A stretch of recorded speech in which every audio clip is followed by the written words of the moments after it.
अस्सलाम वालेकुम, मैं हूँ शाहजेब खानजादा। नून लीग और तहरीक इंसाफ दोनों अंदरूनी तनाज़ात में फंसती जा रही हैं। इलेक्शन से पहले और इलेक्शन के बाद वजीर खजाना के लिए सागदार नवाज शरीफ और नून लीग की सबसे पहली चॉइस थे। साथ ही वो नून लीग की मुआशी पॉलिसी का चेहरा समझे जाते थे, मगर इलेक्शन के बाद काबीना बनी तो हैरान कुन तौर पर इसाकदार को वजीर खजाना बनाने के बजाय वजीर खारजा बना दिया गया और मोहम्मद औरंगजेब वजीर खजाना बन गए। मगर कल 1.5 महीने बाद इतवार के दिन अचानक इसाकदार को डिप्टी प्राइम मिनिस्टर बनाने का नोटिफिकेशन एक ऐसे वक्त में जारी किया गया जिस वक्त वजीर आजम शहबाज शरीफ खुद इसाक डार और दीगर काबीना अराकीन के साथ सऊदी अरब के दौरे पर थे, जबकि नून लीग के कायद नवाज शरीफ चीन के दौरे पर थे।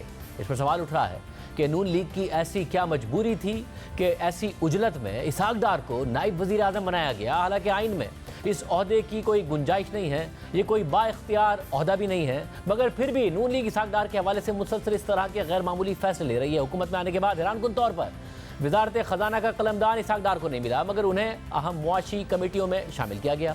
पहले वजीर आजम ने इक़्तिसादी राब्ता कमेटी बनाई तो इसकी सरबराही वजीर खजाना के बजाय अपने पास रख ली। फिर जब तनकीद हुई तो इक़्तिसादी राब्ता कमेटी की सरबराही वजीर खजाना मोहम्मद औरंगजेब को दे दी। इसी तरह वफाकी काबीना की कमेटी बराए निजकारी की सरबराही वजीर खारजा होने के बावजूद इसाक डार को दे दी। इसके अलावा गुज़िश्ता माह वज़ीर आज़म के एडवाइस पर काउंसिल ऑफ कॉमन इंटरेस्ट यानी मुश्तरका मफादात काउंसिल का नोटिफिकेशन जारी किया गया, जिसमें वज़ीर आज़म शहबाज शरीफ, चारों सूबों के वज़राए आला, वज़ीर खारजा इसाक डार, वज़ीर दिफा ख्वाजा आसिफ और वज़ीर सेफ्रॉन इंजीनियर अमीर मकाम शामिल थे। और वज़ीर खारजा की काउंसिल में शमूलियत गैर मामूली बात थी, क्योंकि माजी में ऐसा तो हो चुका है कि वज़ीर ख़जाना मुश्तरका मफादात काउंसिल में शामिल ना हो, लेकिन वज़ीर खारजा को पहली बार शामिल किया गया और अब इसाक डार को गैर मामूली तौर पर नायब वज़ीर आज़म बना दिया गया है, जबकि वो वज़ीर खारजा के ओहदे पर भी काम कर रहे हैं। इस पर तनकीद हो रही है कि क्या नवाज शरीफ को अपने भाई शहबाज शरीफ से ज़्यादा इसाक डार पर एतमाद है, जिसकी वजह से नून लीग बार बार ऐसे फैसले कर रही है। तहरीक इंसाफ भी नून लीग की हुकूमत के इस फैसले पर नून लीग को सख्त तनकीद का निशाना बना रही है और रिश्तेदारों को ओहदे बांटने का ताना दे रही है। साथ ही इसाक डार को नवाज शरीफ का फ्रंटमैन करार दे रही है। खान साहब का कहना ये इसाक डार साहब नवाज शरीफ के एक फ्रंट मैन है, इसलिए आईन में ये ओहदा न होते हुए भी इसको डिप्टी प्राइम मिनिस्टर बनाया गया है। ऐसा कोई ओहदा आईन में नहीं है। पहले अगर किसी ने गलत किया तो इसका मतलब ये नहीं है गलती को दोहराया जाए। इसके अलावा आज एक और अहम डेवलपमेंट ये हुई कि JUI के सरबराह मौलाना फजल रहमान ने हल्फ उठाने के बाद आज कौमी असम्बली में पहला खिताब किया और ऐलान किया कि 2 मई को कराची में और 9 मई को पेशावर में मिलियन मार्च करेंगे। अगर किसी ने रोकने की कोशिश की तो अपने लिए मुसीबत को दावत देगा। आज भी वक्त है संभलने की, लेकिन हम संभलने के लिए तैयार नहीं है। हम नौकरी करने के लिए तैयार हैं। तो फिर जाहिर है कि हमने भी अज़म कर रखा है कि इस गुलामी के खिलाफ जंग लड़ेंगे, पब्लिक में जाकर लड़ेंगे, आईन और कानून के दायरे में लड़ेंगे और मुल्क को इस गुलामी से निजात दिलाएंगे कि या तो हमारे ऊपर आलमी कुव्वतें हुकूमत कर रही हैं या फिर हमारी एस्टेब्लिशमेंट हमारे ऊपर हुकूमतें कर रही है। ये निज़ाम हमें कबूल नहीं है और हमारी पोजीशन इस हवाले से बिल्कुल वाज़ेह है। इसलिए हमारा पैगाम हर सतह पर चला जाना चाहिए। हमने जाना है इंशाअल्लाह। 2 मई को कराची में मिलियन मार्च होगा इंशाअल्लाह अज़ीज़। 9 मई को पेशावर में इंशाअल्लाह मिलियन मार्च होगा और अगर किसी ने रोकने की कोशिश की तो वो सिवाय इसके कि अपने लिए मुसीबत को दावत देगा और कोई नतीजा उसका नहीं निकलेगा। हम मामला पे बात करेंगे। नून लीग के सीनियर रहनुमा राना सनाउल्लाह साहब हमारे साथ मौजूद हैं। साहब बहुत शुक्रिया हमें शुमे ज्वाइन करने के लिए। राना साहब, इतवार का दिन वज़ीर आज़म मुल्क में नहीं, खुद वज़ीर खारजा मुल्क में नहीं, नवाज शरीफ मुल्क में नहीं, अचानक एक नोटिफिकेशन आता है कि नायब वज़ीर आज़म बना दिया गया है इसाक डार साहब को। किसने कराया, क्यों कराया? देखिए, अगर एक फैसला हो जाए तो फिर गवर्नमेंट जो है वो तो अतवार को क्लोज नहीं होती, इसलिए कोई इसमें गैर मामूली वाली बात नहीं है। मामला ये है कि डार साहब बड़े हमारे सीनियर पार्टी के रहनुमा हैं, उनकी बड़ी रिस्पेक्ट है। तो ये जो कि वो पहले वज़ीर ख़जाना थे और उसके बाद इस मरतबा वज़ीर आज़म साहब ने ये मुनासिब समझा कि वो वज़ीर ख़ारजा के तौर पे काम करें, तो उससे जो है ना एक खामखा की एक बहस, जिसकी हकीकत तो कोई नहीं, लेकिन वो बात जो है वो चलती आ रही थी, जिसमें मैं समझता हूँ कि एक खामखा की एक आप कह लें कि बदमज़गी थी। उसको अगर 1-2 मरतबा ये कमेटियों वगैरह का मामला हुआ जिस तरह से आपने अपने इंट्रो में बात की है, तो उसके ऊपर भी लेदे हुई कि जी ये क्यों हो गया, वो क्यों हो गया। तो इसके पेश नज़र पार्टी के अंदर भी ये सोच मौजूद थी और हुकूमत के अंदर भी कि उनको इस तरह से रिस्पेक्ट और ऑनर जो है वो दी जाए, ताकि इस किस्म की जो बात हो रही है तो इसको जो है ना वो ख़त्म किया जाए। और सब पार्टी के अंदर और भी दीगर सीनियर रहनुमा हैं जो वो भी बड़े रिस्पेक्टेड रहनुमा हैं। डार साहब की ज़ाहिर कमिटमेंट रही है पार्टी के साथ, मगर मसला क्या सिर्फ ये है कि डार साहब पार्टी के रहनुमा होने के साथ साथ नवाज शरीफ साहब के समधी हैं, और आपकी पार्टी को एक तासुर जो ज़ाहिर करना है वो ये कि आप फैमिली पार्टी नहीं है, मगर एक तासुर जिसको आप बार बार मजबूत किए जा रहे हैं वो ये कि आप एक फैमिली पार्टी हैं? नहीं, देखिए, इसके ये कोई ना तो आईनी तौर पे और ना ही कोई अदरवाइज मटेरियली इसका कोई इसमें कोई बेनिफिट है। तो ये तो एक एक पॉलिटिकल, एक रिस्पेक्ट, एक ऑनर देने वाली बात है, या एक जिस तरह से मैंने अर्ज किया है कि एक बात जो खामखा एक बात बनी हुई थी, जब बनाई जा रही थी, तो उसको थोड़ा सबसाइड करने के लिए जो है वो किया गया। तो इसमें तो वज़ीर ख़ारजा पहले ही हैं, हुकूमत का हिस्सा पहले ही, तो इसमें इस तसर में तो मेरा नहीं ख्याल कि कोई कमी या इजाफे का बायस बनेगा। और उनकी जो गवर्नमेंट में शमूलियत है वो उनका एक अपना पॉलिटिकल रोल है, वो कोई इस वजह से तो नहीं है कि वो उनकी अजीज़दारी है।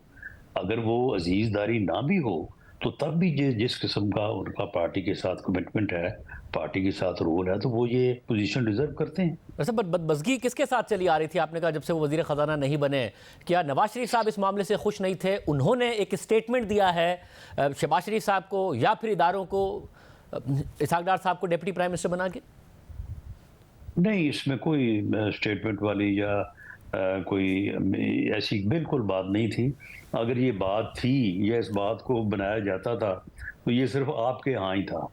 ये मीडिया में जो है ना ये बात जो है ना वो उसको किसी न किसी अंदाज से, और ये एक उनकी रिस्पेक्ट में जो है वो एक खलल लाने वाली बात थी कि जी वो देखें जी उनको वज़ीर ख़जाना नहीं बनाया गया, तो इससे कुछ शायद उनमें उनको जो है वो डिसरिस्पेक्ट किया गया है। तो ये एक तसर जो कि मीडिया की हद तक ही था, इस किस्म की कोई बात विद इन पार्टी या विद इन गवर्नमेंट जो है वो ऐसा कोई एहसास मौजूद नहीं था। यानी मीडिया पे जो तासुर था उसे ज़ाइल करने के लिए डिप्टी प्राइम मिनिस्टर बनाया गया, या फिर मुख्तलिफ कमेटियों की सरबराही दी गई है उन्हें वज़ीर ख़ारजा होने के बावजूद? देखिए, मीडिया में तसर जो है आप समझती हैं कि पॉलिटिक्स में मीडिया पे होने वाली गुफ्तगू, मीडिया पे चलने वाले तसरात, मीडिया पे जो मामला जिस तरह से डिस्कस होते हैं, तो इनका एक बड़ा रोल है। इनके ऊपर पूरी नज़र रखी जाती है, इनके ऊपर पूरी तरह से जो है वो कोशिश की जाती है कि मीडिया इम्प्रेशन जो है वो पार्टी का, पार्टी के रहनुमाओं का, सबका जो है वो बेहतर है। आप जब बात करते हैं तो क्या ख्याल है कि हमारे ऊपर उसका कोई असर नहीं होता? सब होता है तो हम तो ये भी बात करते हैं कि फैमिली पार्टी बनती जा रही है, तो इसका असर नहीं हुआ, समधी को बना दिया? नहीं, इसका असर बिल्कुल हुआ है, और इसमें जो है ये तसर ये फैमिली पार्टी बनती जा रही है, ये दुरुस्त है नहीं। क्योंकि मैंने जिस तरह से पहले भी कहा है कि अगर डार साहब का अजीज़दारी वाला पहलू ना भी होता तो फिर भी वो इस काबिल हैं, या उनकी पार्टी के साथ जो कमिटमेंट है कि वो डिजर्व करते हैं कि उनको ये पोजीशन दी जाए। मतलब एक जो इशू है वो ये कि ज़ाहिर है वो वज़ीर ख़जाना रहे हैं, वज़ीर ख़जाना बनना भी चाहते थे, ये बात तो सबके इल्म में है कि कहीं वो डिप्टी प्राइम मिनिस्टर बन के, जो कि ज़ाहिर है एक वैसे तो कोई इख्तियार नहीं होता, मगर ये वो सेरेमोनियल रहेगा उनका ओहदा, या फिर वो वज़ारत ख़जाना में मुदाखलत करेंगे? नहीं, बिल्कुल इसमें कोई फ़र्क नहीं होगा। ये सिंपल एक रिस्पेक्ट है, एक एक्नॉलेजमेंट है कि he is the senior among others, बस। और इसके अलावा इसकी कोई अदरवाइज तो मेरा नहीं ख्याल किसी कोई अहमियत है। राजा साहब, आपके हवाले से भी खबर आ रही है कि पार्टी का इसरार है कि आप भी वफाक में शामिल हों। अब ये इसरार किसका है, नवाज शरीफ साहब का या शहबाज शरीफ साहब का? खबर किस हद तक दुरुस्त है और क्या आप शामिल होने जा रहे हैं? देखें, ये खबर दुरुस्त है कि इसके बारे में जो है वो प्राइम मिनिस्टर साहब की और मेरी एक मीटिंग हुई थी, इस बारे में बात भी हुई थी। लेकिन बहरहाल फिर हमारा यही फैसला था कि ये मामला जो है ये पार्टी लीडर जो है ना इस बारे में वो फैसला करें। तो ये उनके पास है, वो जैसे फैसला करेंगे उसके मुताबिक इंशाल्लाह अमल हो जाएगा। मगर क्या नवाज शरीफ साहब की तरफ से आपको ये पैगाम भी आया है कि आप जो बात कर रहे हैं, आपने काफ़ी सारी ऐसी बातें की, जैसे वज़ीर ख़जाना और वज़ीर दाखिला के हवाले से आपने कहा कि ज़मानत है हमारी हुकूमत के चलने की, इसके अलावा कहा कि वो वज़ीर आज़म बनना चाहें तो भी बन सकते हैं, कि ऐसी बातें ना करें, आप बात गलत नहीं कर रहे हैं मगर ये बातें ना करें, ऐसा कुछ हुआ? नहीं नहीं, कोई ऐसी बात नहीं, ये बातें सारी दुरुस्त हैं। इनमें इनमें कौन सी जो है वो खामखा ऐसा हो जाता है कि एक बात की जाती है, उस बात को आगे से पीछे से जो है वो अलहदा करके तो फिर एक जुमले को जो है वो जब बयान किया जाता है तो फिर लगता है ऐसे कि जैसे ये बात इस तरह से हुई है, हालांकि वो इस तरह से हुई नहीं होती। तो जो भी बात की है वो बिल्कुल लाइन और लेंथ में पार्टी पॉलिसी के मुताबिक की है। और मैं समझता हूँ कि एक जिम्मेदार पार्टी ओहदे पे होते हुए जो है वो ये मेरा मेरा फर्ज है कि मैं पार्टी की लाइन और लेंथ को जो है वो बरकरार रखूँ। मगर क्या नवाज शरीफ साहब को ये एहसास है या कम से कम वो ये महसूस करते हैं और गिला करते हैं आप जैसे रहनुमाओं के साथ कि जिस तरीके की अब हमने हुकूमत ली है उसमें वजारतें भी अहम हमारे पास नहीं हैं, तो क्रेडिट हमें मिलेगा नहीं अगर चीज़ें बेहतर हो गई, मगर ब्लेम सारा हमारे ऊपर आ जाएगा अगर चीज़ें बेहतर ना हुई?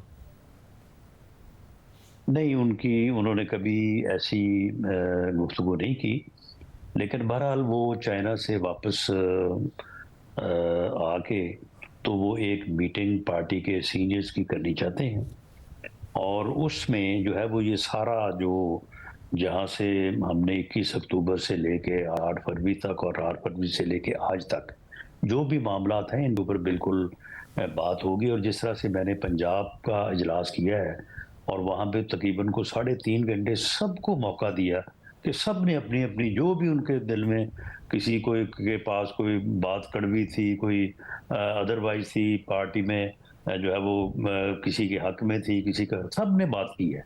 तो ये एक मौका जो है वो मियां नवाज शरीफ साहब भी देंगे, सभी को वहाँ पे बात करने की आज़ादी होगी। उसके बाद फिर जो भी आगे का लाहे अमल बनेगा तो पार्टी उसके मुताबिक इंशाअल्लाह ताला एक नई ताकत से जो है वो हम आगे जो है वो बढ़ेंगे। और जो हमारा गवर्नमेंट में आने का जो मकसद है कि मुल्क को इस इकोनॉमिक दलदल से, बहरान से निकालें और पार्टी को जो है वो दोबारा से जो है वो पहले जैसी पोजीशन में लेके जाएं, तो इंशाल्लाह वो लेके जाएंगे। मतलब मगर क्या पार्टी के अंदर ज़्यादा सेंस यही है कि हुकूमत ना लेते तो बेहतर था, और जिस तरीके से हुकूमत ली है और चल रहा है, बयानिया भी गया, इख्तियार भी नहीं है, बेहतर था ऐसी हुकूमत में ना होते?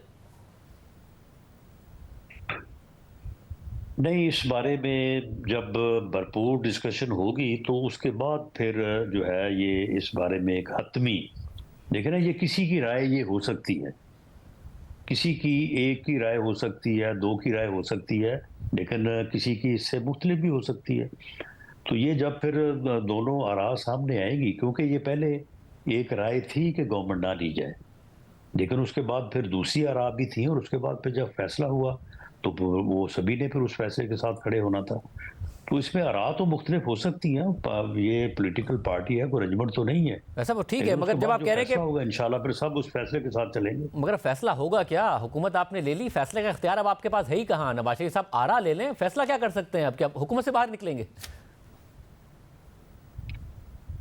नहीं, इस पे जो है वो मुख्तलिफ जहतें हो सकती हैं, और गवर्नमेंट तो हमने जो है वो ठीक है, इससे पहले भी गवर्नमेंट जो हमने ली उसमें अपने पॉलिटिकल एसेट तो हमने बर्न किया, लेकिन उस वक्त भी हम समझते हैं कि हमने मुल्क की खिदमत के लिए, और आज भी अगर मौलाना ने कहा कि जी इनके पास अक्सरियत है, पीटीआई के पास, ये इनके हवाले गवर्नमेंट कर दें, तो ये ले लें गवर्नमेंट ये। अब वो हाउस में अब है ना, हाउस का हिस्सा है, पार्लियामेंट का हिस्सा है, वो अपनी सुबह अपनी अक्सरियत साबित करें तो बना लें गवर्नमेंट अपनी। लेकिन आखिर किसी ने तो गवर्नमेंट बनानी है ना, मुल्क को आप वैक्यूम में तो नहीं छोड़ सकते। वैसा मगर मौलाना आ रहे हैं सड़कों पर, वो तो मिलियन मार्च का कह रहे हैं, पहले ही तहरीक इंसाफ सड़कों पर आने का कह रही है, वो कह रहे हैं हमारे ऊपर क्रैकडाउन है, मौलाना कह रहे हैं मेरे ऊपर किया तो फिर नताइज भुगतेंगे। जी बिल्कुल, कोई क्रैकडाउन नहीं होगा और बिल्कुल नहीं रोका जाना चाहिए, और मौलाना के साथ हम बिल्कुल बैठ के बात करेंगे, और हमें भी ये पूरी उम्मीद है कि मौलाना एक सियासी शख्सियत हैं, हमारे बुरे वक्त के साथी हैं, तो जब हम उनके साथ बैठेंगे तो उनके साथ बैठ के तो इंशाअल्लाह ताला को रास्ता निकलेगा ज़रूर। बहुत शुक्रिया नसरुल्लाह साहब हमारे साथ मौजूद थे, गुफ्तगू आपने सुनी। प्रोग्राम में आगे बढ़ते हैं क्योंकि दूसरी तरफ खुद तहरीक इंसाफ मुसलसल कन्फ्यूजन और अंदरूनी तकसीम का शिकार नजर आ रही है और पार्टी में मुज़ाकरात और बातचीत के हवाले से एक के बाद एक तजाद सामने आ रहा है और पार्टी रहनुमा बार बार मौक़िफ़ बदल रहे हैं कि मुज़ाकरात करने हैं या नहीं करने हैं, अगर करने हैं तो किससे करने हैं और किन शराइत पर करने हैं, और अगर तहरीक इंसाफ की ख्वाहिश इस्टेब्लिशमेंट से मुज़ाकरात करने की है तो क्या इस्टेब्लिशमेंट भी तहरीक इंसाफ से मुज़ाकरात चाहती है या नहीं चाहती है, और उनकी तरफ से अब तक कोई रब्ता किया गया है या नहीं। इन सवालों का जवाब देते हुए तहरीक इंसाफ के रहनुमा मुसलसल कन्फ्यूजन पैदा कर रहे हैं। इस वजह से आज इमरान खान ने अपने और बैरिस्टर गौहर खान के अलावा बाकी रहनुमाओं को इस मौजू पर बात करने से रोक दिया है। आज अडियाला जेल में 190 मिलियन पाउंड केस की समाअत के दौरान इमरान खान से मुलाकात के बाद चेयरमैन तहरीक इंसाफ बैरिस्टर गौहर खान ने शहरियार आफरीदी के हालिया बयान के तनाजुर में कहा कि इमरान खान और मेरे अलावा किसी भी पार्टी रहनुमा के पास मुज़ाकरात के हवाले से बात करने का इख्तियार नहीं होगा। इस वक्त किसी के साथ भी मुज़ाकरात नहीं हो रहे हैं। किसी भी डायलॉग के बारे में किसी भी इदारे से पार्टी के किसी कैंडिडेट नुमाइंदे के पास कोई इख्तियार नहीं है कि कोई बात करे। अगर उसके बारे में कोई बात करना हुआ तो वो खान साहब की हिदायत पे आपके सामने मैं लेके आऊँगा या बानी चेयरमैन इंशाअल्लाह ताला खान साहब आपको ख़ुद जेल में बताएंगे। मैं पहले भी खान साहब का मैसेज आपको दे चुका हूँ कि हमारी कोई डायलॉग बैकडोर नहीं हो रही, हमारा कोई टाइम फ्रेम नहीं है डायलॉग के लिए, हमने कोई किसी के साथ शेड्यूल नहीं किया है। जिस दिन बातचीत हुई या कोई हमारा इरादा हुआ फर्दर जाने का हम मीडिया को इंशाअल्लाह ताला बताएंगे। इसलिए शहरियार अफरीदी साहब ने जो बयान दी थी इसलिए मैंने आपको कहा कि किसी के पास ये कोई इख्तियार नहीं है कि वो ये बात करे कि जी मुज़ाकरात हो रही है। अगर मुज़ाकरात हुई तो वो हम आपको बताएंगे, वो खान साहब खुद बताएंगे या मैं आपको बताऊँगा। इमरान खान ने मुज़ाकरात के हवाले से बयानात देने से पार्टी रहनुमाओं को रोक दिया है, मगर हालिया दिनों में इस मामले पर तहरीक इंसाफ के रहनुमाओं की तरफ से मुतअद्दिद और मुतज़ाद बयानात सामने आए हैं, जिससे सियासी जमातों के साथ साथ मीडिया में भी सवालात उठाए जा रहे हैं। और इस बहस में तेज़ी शहरियार आफरीदी के प्रोग्राम नया पाकिस्तान में दिए गए उस बयान के बाद आई थी, जिसमें उन्होंने खुलकर इस मौक़िफ़ का इज़हार किया था कि तहरीक इंसाफ सिर्फ आर्मी चीफ और DGI से मुज़ाकरात करना चाहती है। ये रिमोट कंट्रोल के ज़रिए कंट्रोल होते हैं। ये कहते हैं कि हम मुज़ाकरात, ये खुद इस अहल ही नहीं है। क्या मुज़ाकरात करेंगे? हाँ मुज़ाकरात हम करेंगे, लेकिन हम मुज़ाकरात करेंगे आर्मी चीफ के साथ, DGI के साथ, फौज के साथ। इमरान खान साहब की ख्वाहिश है कि वो फौजी क़यादत से बात करें। मेरी लीडर की पहले दिन से ख्वाहिश थी एंगेजमेंट की कि हम एंगेज करें, और उस तरफ से कोई रिस्पॉन्स नहीं आ रहा था। मगर फिर तहरीक इंसाफ के रहनुमा हमाद अजहर ने बयान जारी किया कि एस्टैब्लिशमेंट से इमरान खान ने कोई बातचीत नहीं करनी है जब तक अवाम का चोरी किया गया मैंडेट वापस और इमरान खान, बुशरा बीबी समेत तमाम कायदीन और रहनुमाओं की रिहाई नहीं होती। अब तो गेंद इमरान खान के हाथ में है, एस्टैब्लिशमेंट के हाथ में वही पुराना दागदार डंडा है जो खुद अपने वजूद पर शर्मिंदा है और अपनी अफादियत भी खो चुका है। इसके अलावा तहरीक इंसाफ मुज़ाकरात के लिए हुकूमती पेशकश को मुसलसल ठुकरा रही है, मगर 8 मार्च को हमारे प्रोग्राम में PTI के रहनुमा शेर अफजल मरवत ने कहा था कि अब हमारी कोई डील हो सकती है तो वो सिर्फ सियासी कुव्वतों से हो सकती है। हमारी ये अप्रोच ये होगी कि कहीं पे दरार का इंतज़ार करने के बजाय हम सियासी कुव्वतों को ये बावर कराएं कि कभी आपकी दरार और कभी हमारी दरार के इस इंतज़ार में हमने जमहूरियत को, कानून की हुक्मरानी को खोखला कर दिया है। अब हमारी अगर कोई डील हो सकती है तो वो जमहूरियत के लिए, कानून की हुक्मरानी के लिए सिर्फ सियासी कुव्वतों से हो सकती है। हमने कभी ये नहीं कहा है कि सियासी कुव्वतों से कोई बात नहीं हो सकती है। हमने ये कहा है कि TORs जो हैं वो ये होने चाहिए कि ये हमारे मैंडेट पे बैठ के इन्होंने हुकूमत बनाई है। हम ये चाहते हैं कि कुर्बतें पार्टियों, सियासी कुव्वतों के बीच होनी चाहिए। कोई रहनुमा कह रहा है कि सियासी कुव्वतों से बात नहीं करेंगे, डायरेक्ट आर्मी चीफ DGI से बात करेंगे। कोई कह रहा है एस्टैब्लिशमेंट से बिल्कुल बात नहीं करेंगे। इसके साथ साथ मुज़ाकरात और डील से मुताल्लिक दबाव या राब्तों के हवाले से भी तहरीक इंसाफ में तज़ादात सामने आ रहे हैं। परसों तर्जुमान तहरीक इंसाफ रऊफ हसन ने तस्लीम किया कि मुज़ाकरात के लिए 1.25 साल से कमेटी बनाई हुई है, मगर किसी ने राब्ता नहीं किया। कल शहरियार साहब ने यह भी कहा कि हम तो बात करना चाहते हैं लेकिन वहां से कोई मैसेजिंग नहीं होती। तो ऐसा ही है, आप लोग चाह रहे हैं, ख्वाहिश है बात करने की और वहां से कोई जवाब नहीं आता। चूंकि उन्होंने कहा है ये, तो फिर ये सवाल भी उन्हीं को डालिए जी कि कैसे उन्होंने कहा है कि जी वो हम करना चाह रहे हैं और वो ये तो आपने भी कहा ना कि कमेटी बनाई है एस्टैब्लिशमेंट से एंगेज करने के लिए। वो 1 साल 1.25 साल पहले की बनी हुई है कमेटी जी। तो आप तो कमेटी बनी हुई है, आप लोगों ने एंगेज करने की कोशिश की, वहां से कोई मुस्बत जवाब नहीं आता। हमने एंगेज इस तरीके से किया है कि we are very open to discussing things with them. But they are not willing to discuss it with you. पता है वो छोड़ दे, उसको डिटेल्स में नहीं जाते ना। गौहर खान साहब पार्टी के चेयरमैन आपके, उन्होंने कहा कि किसी किस्म की एंगेजमेंट हमारी हुई नहीं है, ना कोई पैगाम आया है, ना हमने कोई जवाब दिया है। तो क्या बिल्कुल ऐसा ही मामला है या कहीं ना कोई एंगेजमेंट है? काफी हद तक ठीक कह रहे हैं वो। मगर कुछ दिन पहले रऊफ हसन ने ही कहा था कि 8 महीने से डील के लिए बहुत ऑफर्स पर दबाव डाला जा रहा है, मगर इमरान खान नहीं मान रहे। मगर सिर्फ यही नहीं, तहरीक इंसाफ में पब्लिक अकाउंट्स कमेटी के चेयरमैन के ओहदे पर भी दरार नजर आ रही है। हालांकि इमरान खान ने पहले शेर अफजल मरवत को इस ओहदे के लिए नामजद किया था, इसका ऐलान किया था, मगर पिछले हफ्ते से शेर अफजल मरवत के नाम के बजाय कुछ दूसरे नाम सामने आ रहे हैं और पार्टी के अंदर तनाज़ा बढ़ता जा रहा है। जियो न्यूज़ के नुमाइंदे शबीर डार के मुताबिक आज खुद इमरान खान से अडियाला जेल में सहाफ़ियों से गुफ्तगू के दौरान सवाल हुआ कि आपकी पार्टी में चेयरमैन पब्लिक अकाउंट्स कमेटी के मामले पर तनाज़ा चल रहा है, तो उन्होंने जवाब दिया कि मुझे मुशावरत ही नहीं करने दी जा रही है, आज मुशावरत मुकम्मल हो जाएगी। सहाफ़ी ने सवाल किया कि आपने तो शेर अफजल मरवत को नामजद किया है, क्या वही नाम फाइनल है या फिर क्या शेर अफजल मरवत का नाम वापस ले लिया गया है, कौन सा नया नाम तजवीज़ किया गया है? तो इमरान खान ने जवाब दिया कि मुशावरत के बाद जवाब दूंगा, अभी कोई नाम फाइनल नहीं किया, कल तक कर लेंगे। सहाफ़ी ने सवाल किया कि आप किसी को नामजद करते हैं मगर पार्टी लीडरशिप नहीं मानती, पार्टी में क्या चल रहा है? तो इमरान खान ने जवाब दिया कि हमने शेर अफजल मरवत का नाम दिया था लेकिन अभी मजीद मुशावरत कर रहे हैं। खुद इमरान खान ये कह रहे हैं। मगर दिलचस्प बात यह है कि 4 दिन पहले शेर अफजल मरवत जब इमरान खान से मुलाकात करके आए थे तो उन्होंने कहा था कि इमरान खान ने चेयरमैन पब्लिक अकाउंट्स कमेटी के लिए उनका नाम तब्दील नहीं किया और कहा है कि पहले दिन से आप ही उम्मीदवार थे और अब भी हैं। मगर अब इमरान खान खुद कह रहे हैं कि इस हवाले से मुशावरत जारी है। इसके अलावा इस्लामाबाद हाई कोर्ट के 6 जजेस के ख़त के हवाले से अहम पेशरफ सामने आई है। सुप्रीम कोर्ट का 6 रुकनी बेंच तो चीफ जस्टिस की सरबराही में आपको नोटिस की दूसरी समाअत कल करेगा, लेकिन इस हवाले से मजीद ये पता चला है कि इस्लामाबाद हाई कोर्ट के एक जज अपने घर से मिलने वाले कैमरों के बारे में हुकूमत को पहले ही आगाह कर चुके थे, मगर हुकूमत ने कोई एक्शन नहीं दिया और अब तक हुकूमत इस पर खामोश है। जबकि इस्लामाबाद हाई कोर्ट में आज जस्टिस बाबर सत्तार ने अहम समाअत भी की है, जिसमें उन्होंने हुकूमती इदारों की खुद पर एतराज़ की दरख्वास्तें न सिर्फ जुर्माने के साथ खारिज की हैं बल्कि तौहीन अदालत का इंदिया भी दिया है। इस्लामाबाद हाई कोर्ट में ऑडियो लीक से मुतालिक इमरान खान की अहलिया बुशरा बीबी और साबिक चीफ जस्टिस साकिब निसार के बेटे नजमुस साकिब की दरख्वास्तों पर समाअत जारी है, जबकि आज पेमरा, पीटीए, आईबी और एफआईए की मुतफर्रिक दरख्वास्तों पर भी समाअत की गई है। आज समाअत शुरू हुई तो अटॉर्नी जनरल मंसूर उस्मान अवान अदालत में पेश हो गए। जस्टिस बाबर सत्तार ने रिमार्क्स दिए कि मुतफर्रिक दरख्वास्तें दायर हुई हैं। पहले ये सुन लेते हैं, पहले मुतफर्रिक दरख्वास्तें तय होंगी, किसने दरख्वास्तें फाइल की हैं उनका फैसला करना है। अटॉर्नी जनरल ने बताया कि आईबी, एफआईए और पीटीए ने ये दरख्वास्तें दायर की हैं। जस्टिस बाबर सत्तार ने रिमार्क्स दिए कि जो दरख्वास्तें आई हैं उनको सुनकर फैसला करूँगा। आईबी, एफआईए, पीटीए सीरियस इदारे हैं, उनकी दरख्वास्तें सुनकर फैसला किया जाएगा। उन्होंने दरख्वास्तें दायर की, अब मैं उन्हें सुनूंगा। किसने इनको दरख्वास्तें दायर करने की अथॉरिटी दी है? Additional attorney general Munawwar Iqbal Dogal ने बताया कि डीजीएफआईए ने असिस्टेंट डायरेक्टर को अथॉरिटी दी है। जस्टिस बाबर सत्तार ने हिदायत की कि दरख्वास्त का मुतल्लिका हिस्सा पढ़ें जहां मुझ पर एतराज़ किया गया है। एडिशनल अटॉर्नी जनरल ने कहा कि एफआईए ने केस दूसरी अदालत मुंतकिल करने की इस्तदा की है। एतराज़ है कि हाई कोर्ट के 6 जजेस ने सुप्रीम जुडिशल काउंसिल को ख़त लिखा है। जस्टिस बाबर सत्तार समेत 6 जजेस ने इंटेलिजेंस एजेंसीज की अदलिया में मुदाखलत का ख़त लिखा।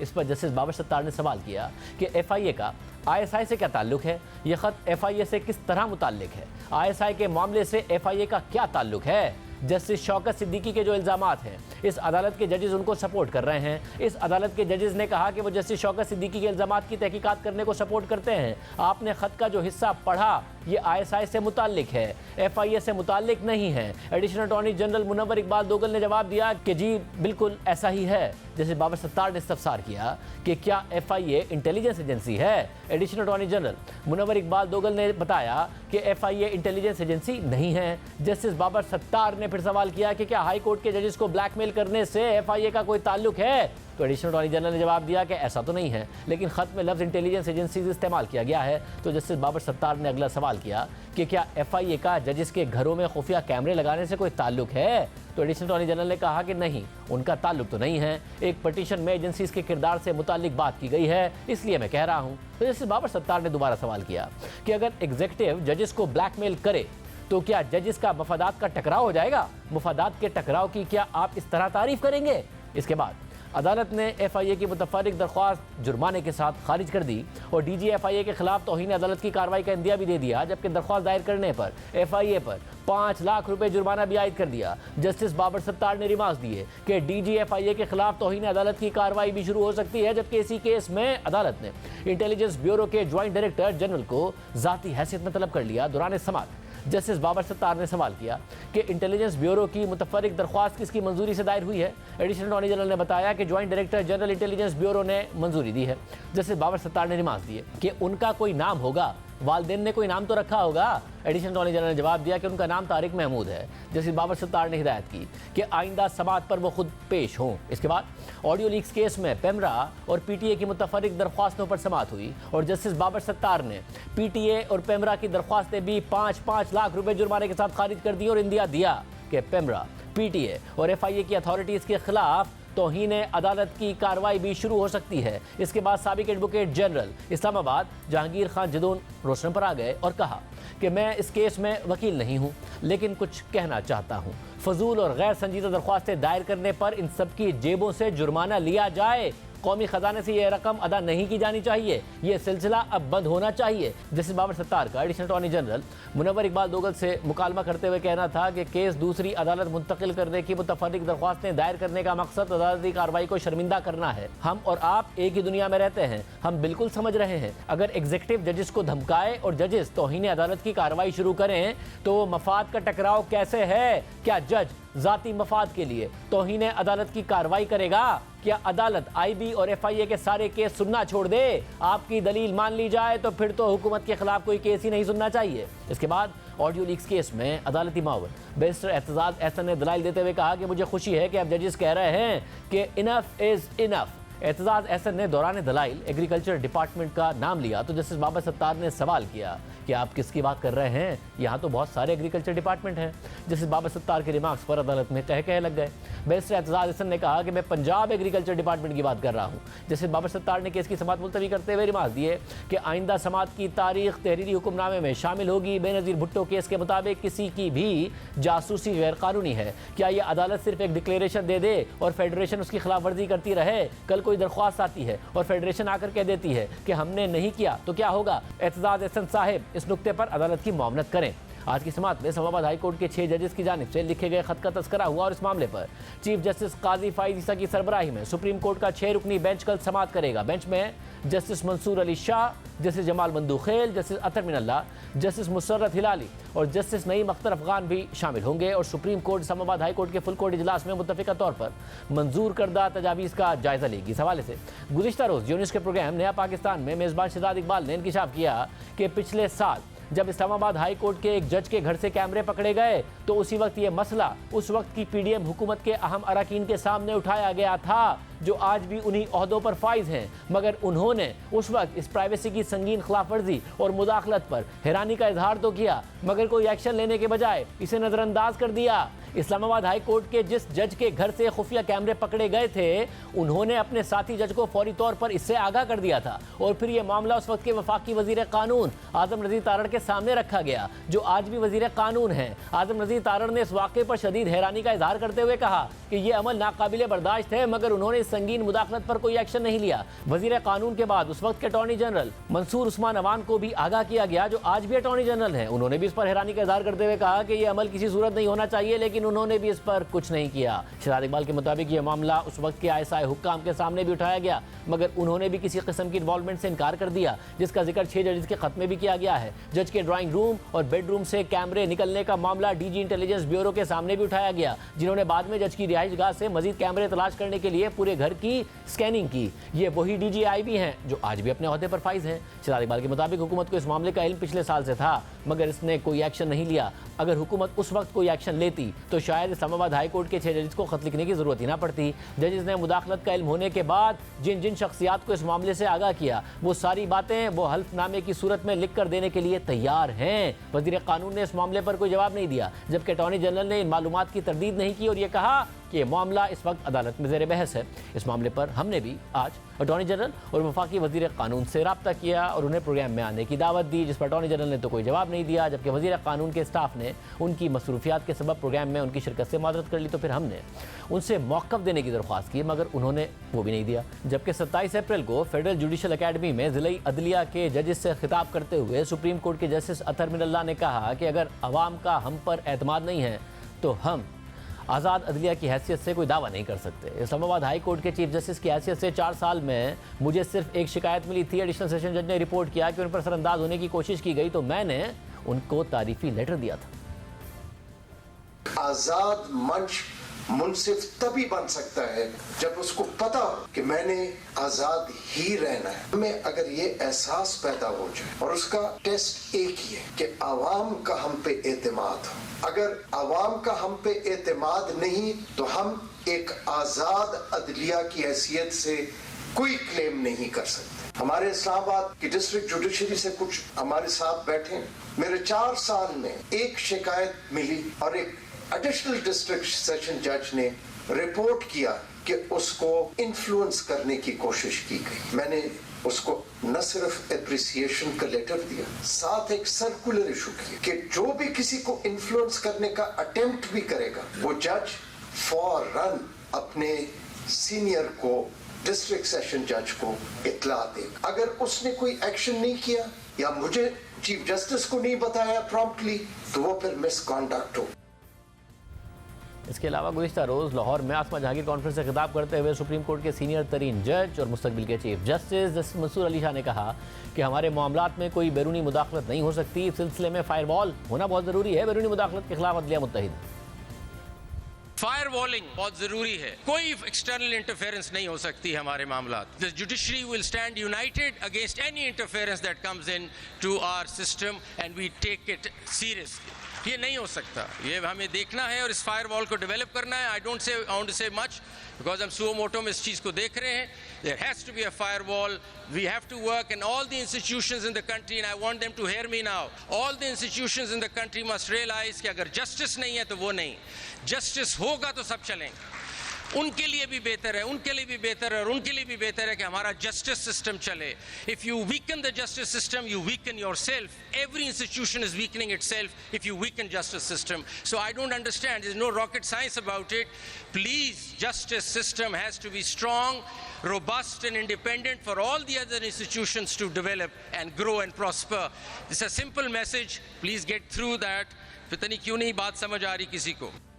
दूसरी तरफ इस्लामाबाद हाई कोर्ट के जस्टिस बाबर सत्तार के खिलाफ कुछ अरसे से सोशल मीडिया पर मनफी प्रोपेगेंडा मुहिम जारी है, जिस पर हुकूमत ने कोई एक्शन नहीं लिया है। मगर गुज़िश्ता रोज़ इस्लामाबाद हाई कोर्ट के तर्जुमान ने प्रेस रिलीज जारी की है, जिसमें वाज़ेह किया गया है कि इस्लामाबाद हाई कोर्ट के जस्टिस बाबर सत्तार के खिलाफ सोशल मीडिया पर झूठी, बदनीयती पर मबनी और तौहीन आमेज मुहिम चलाई जा रही है। बदनीयती पर मबनी मुहिम के एक हिस्से के तौर पर खुफिया मालूमात को सोशल मीडिया पर पोस्ट और रीपोस्ट किया गया है, जिसमें झूठे और बदनीयती पर मबनी इल्ज़ामात के साथ मुअज़्ज़िज़ जज, उनकी अहलिया और बच्चों की सफरी दस्तावेज़ात और उनके टैक्स रिटर्न्स में फराहम करदा उनकी जायदाद की तफसीलात भी शामिल हैं। जैसे बाबर सत्तार के पास पाकिस्तान के अलावा कोई और शहरियत नहीं है। उन्होंने ऑक्सफोर्ड यूनिवर्सिटी में रोड स्कॉलर के तौर पर कानून की तालीम हासिल की और हार्वर्ड लॉ स्कूल से ग्रेजुएशन किया। उन्होंने न्यूयॉर्क में कानूनी फर्म के साथ वकील के तौर पर काम किया और अमेरिका में रहते हुए और काम करते हुए गैर मामूली काबिलियत के हामिल शख्स के तौर पर शुमार होने के बाद उन्हें मुस्तकिल रिहायशी कार्ड, जिसे ग्रीन कार्ड भी कहा जाता है, जारी किया गया।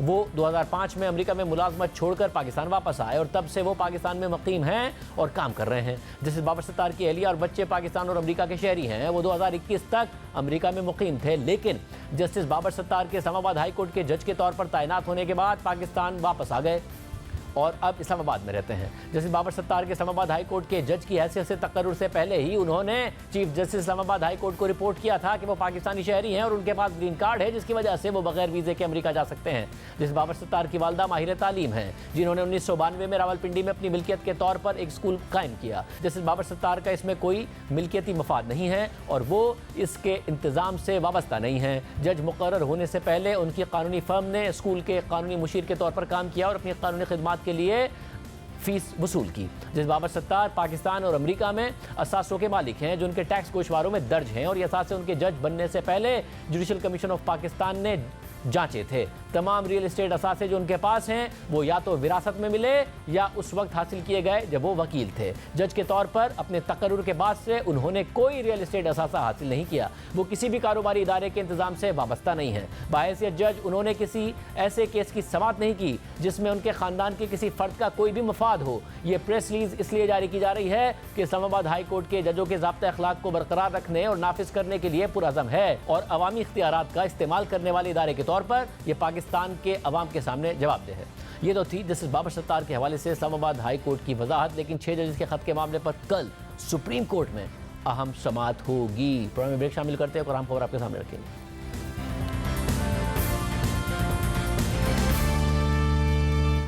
हुकूमत की मुसलसल यकीन दहानियों के बावजूद गंदम की खरीदारी का मसला हल नहीं हो सका है। किसानों की जानिब से अपने मुतालबात तस्लीम ना होने के खिलाफ आज पंजाब असेंबली के बाहर एहतजाज की कॉल दी गई थी, लेकिन पुलिस के लाठीचार्ज और गिरफ्तारियों के बाद किसान मुंतशिर हो गए। किसान शिकायत कर रहे हैं कि हुकूमत सरकारी रेट पर गंदम की खरीदारी को यकीनी नहीं बना रही है, प्राइवेट सेक्टर उन्हें ब्लैकमेल कर रहा है, उसका फायदा उठा रहा है, उनसे खरीदारी नहीं कर रहा है, बल्कि एहतजाज की कॉल देने पर उनके घरों पर हुकूमत छापे मार रही है, गिरफ्तारियां कर रही है। जबकि इस मामले पर पंजाब हुकूमत का कहना है कि हम गंदम के मामले पर किसी को भी सियासत नहीं करने देंगे। जियो न्यूज़ के ज़राए के मुताबिक गंदम की खरीदारी में ताखीर पर एहतजाज करने वाले किसान बोर्ड पंजाब के सरबराह मियां अब्दुल रशीद को लाहौर से गिरफ्तार कर लिया गया है। इसके अलावा एहतजाज के दौरान 25 किसानों की भी गिरफ्तारी हुई है। हफ्ते को वज़ीर आज़म शहबाज शरीफ ने गंदम की खरीदारी के मसले पर पास्को को मुल्क भर में गंदम की खरीदारी का टारगेट 14 लाख टन से बढ़ाकर 18 लाख टन करने की हिदायत की थी। जबकि ज़राए का कहना है कि पंजाब हुकूमत किसानों को गंदम पर फीमन सब्सिडी देने पर गौर कर रही है। इसके अलावा हुकूमत ने गंदम की बेनस सूबाई नकलो हरकत से भी पाबंदी उठा ली है, जिसका बाकायदा ऐलान जल्द होगा। ज़राए के मुताबिक हुकूमत की पॉलिसी पर पूरा उतरने वाले किसानों को 400 से 600 रुपये फीमन सब्सिडी देने पर गौर किया जा रहा है। क्या इस हवाले से कोई पेशरफ्त हुई है? पंजाब के वज़ीर खुराक बिलाल यासीन साहब हमारे साथ मौजूद हैं। साहब बहुत शुक्रिया हमें ज्वाइन करने के लिए। जुमे को जब आपसे प्रोग्राम में बात हुई, आपने कहा था इस मसले को हम हल कर लेंगे, निपटा लेंगे। आज भी इस हवाले से मीटिंग्स हुई हैं, किसानों ने एहतजाज भी किया है, क्या किस नतीजे पर पहुंचे आप?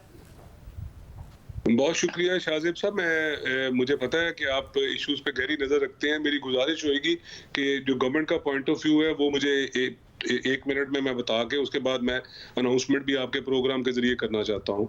एक्चुअली मैं थोड़ा सा बताना चाहता हूँ कि टोटल पंजाब में जो हार्वेस्टिंग होती है वो एवरेजली वो 22 से 23 मिलियन मेट्रिक टन होती है, और जो पंजाब का जो फूड डिपार्टमेंट है वो ट्रेडिशनली जो मैक्सिमम जो उसकी जो प्रोक्योरमेंट करता है वो 3 से 4 मिलियन मेट्रिक टन तक करता है। तो इस पे थोड़ा सा ये देखने की जरूरत है कि जो रिमेनिंग जो आपकी जो हार्वेस्टिंग है वो प्राइवेट सेक्टर या जो सीड कंपनीज या फ्लोर मिलर्स हैं वो खुद ही कंज्यूम करती हैं। बेसिकली फूड डिपार्टमेंट की जो रिस्पॉन्सिबिलिटी है कि वो जो एक प्राइस है छोटे किसान की वो डिस्टॉर्ट ना हो, ये बुनियादी उसकी जिम्मेदारी है। इसमें मैं थोड़ा सा, क्योंकि आप तो बहुत ज्यादा समझते हैं चीजों को, तो मैं आपके जरिए लोगों को बताना चाहता हूँ कि इस वक्त सिचुएशन ये है कि अगर आप लेट्स से 20 बिलियन का लोन लेते हैं तो जब आप उसको स्टोरेज और एक सीजन के बाद जब उसको रिटर्न करते हैं तो वो 180 बिलियन हो चुका होता है। उसमें इंटरेस्ट होता है, उसमें इंसिडेंटल चार्जेस होते हैं, उसमें खुदा ना खास्ता वो जो बदकिस्मती के साथ जो फूड डिपार्टमेंट की 2 नंबरी हैं, जो चंद हमारी ब्लैक शीप्स हैं, उनकी इन्वॉल्व होती हैं। इस वक्त ये जो मॉडल है ये सस्टेनेबल है। 20 अरब रुपए तो 180 अरब रुपए कैसे हो जाएगा? अगर 20% आपके 9 गुना बढ़ जाएगा। और एग्जांपल बात करूं, 20 अरब नहीं कह रहा मैं, बात कर रहा हूं कि अगर लेट्स से कि हम 100 बिलियन की अगर लोन लेते हैं तो जब वो सीजन के बाद जब उसकी होल्डिंग होती है, स्टोरेज होती है, उसके इंसिडेंटल्स पड़ते हैं, इंटरेस्ट होते हैं, जब आप वापस करते हैं तो वो 180 बिलियन पे कन्वर्ट हो जाता है। बस उसमें तमाम चीजें शामिल होती हैं। तो ये इस वक्त जो सस्टेनेबल मॉडल नहीं है, क्योंकि पहले जब कभी प्रोक्योरमेंट हुआ करती थी उस वक्त 6% पे होती थी, आज 24% से ज्यादा पे होती है। एक चीज तो ये है। उसके बाद मेरी गुजारिश ये है कि मुझे चीफ मिनिस्टर का वीएन जो मुझे मिला है वो ये कहती है कि ये एक ऐसी पॉलिसी है कि एक तरफ हम 100 ऑफ बिलियन जो है वो अवाम के वो हम इंटरेस्ट भी दे, और उसके बाद जो किसान है वो भी हु एंड क्राई करता हुआ नजर आए कि जी इनपुट्स इतनी महंगी हो गई हैं, हमारे जो पेस्टिसाइड्स हैं, हमारी जो फर्टिलाइजर्स हैं इतनी महंगी हैं कि जनाब हमारा 3900 सपोर्ट प्राइस पे भी गुजारा नहीं है। और दूसरी तरफ ये भी देखें कि जो 45% जो एंड यूजर है जो अर्बन साइड पे जो रोटी लेके खा रहा है वो भी शिकायत कर रहा है कि जनाब आपकी रोटी महंगी है। इन दोनों चीजों को एड्रेस करने के लिए मुझे चीफ मिनिस्टर साहब का हुक्म ये मिला है कि हमने जो किसान कार्ड की सूरत में हम उनको डायरेक्टली किसान को बेनिफिशियरी करना है कि ये जो बिलियन ऑफ रुपीज हैं जो हम बैंक्स की नजर कर देते हैं, ये डायरेक्टली इसका बेनिफिशियरी किसान को होना चाहिए। इस तरह की पॉलिसी लेके आ रहे हैं। ये तो हमारी इस वक्त जो पॉलिसी है मतलब ये तो मुस्तकबिल के लिए हो गई। इस वक्त जो मौजूदा क्राइसिस है उससे कैसे निपट रहे हैं, उसका क्या हल ढूंढा है आपने? जो फूड डिपार्टमेंट ने एप्लीकेशंस मांगी थी, एप्लीकेशंस हमारे पास कुछ 3,96,000 के करीब एप्लीकेशंस आई हैं। उसमें जो एलिजिबल हुई है गवर्नमेंट की पॉलिसी के मुताबिक वो 1,20,000 समथिंग है।